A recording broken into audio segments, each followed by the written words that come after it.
Just look at how far they have come in terms of, infrastructure. Like a company like Google, not only are they designing their own data centers and, creating their own chips, and now they are, procuring power to the extent that they want to make sure that these AI chips, which can have volatile power needs, are most optimized when it comes to the efficiency of their infrastructure. And that's why these hyperscaler companies really have got so many different aspects to their mode. So it's not just about the search algorithm, or in the case of Meta, their social media knowledge graph.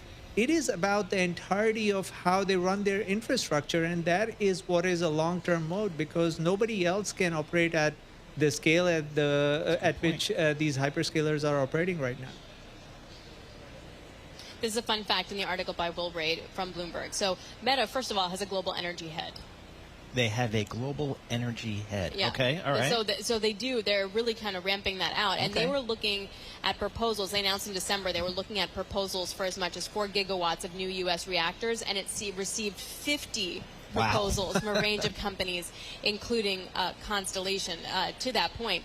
I'm also wondering, Mandeep, the significance of when they're building data centers and hyperscalers for LLMs, a large language model, and that training, versus when they have to build stuff for inference, which could be smaller and more co-located, so closer to the cities, closer to where Paul and I have our phone. Does that tend to look different then in terms of their power needs? Absolutely. And I think so far the market was concentrated towards training. Every year you would have a 10 times larger model, which was more intelligent, and it could do more in terms of, answering your queries. But with inferencing, you're right. I mean, the traffic patterns may vary depending on the population.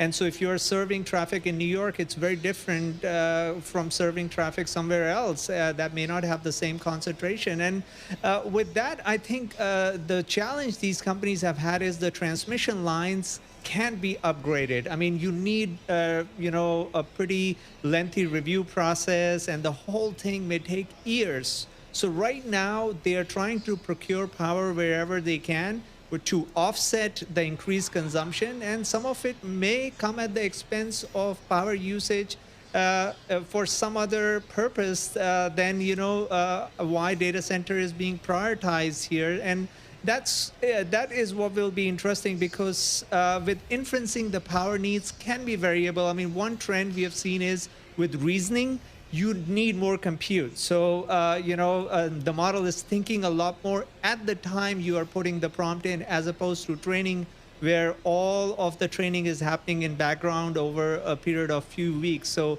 reasoning is per query, and depending on how complex your query is, the model is doing more work, and that's why it may need more power.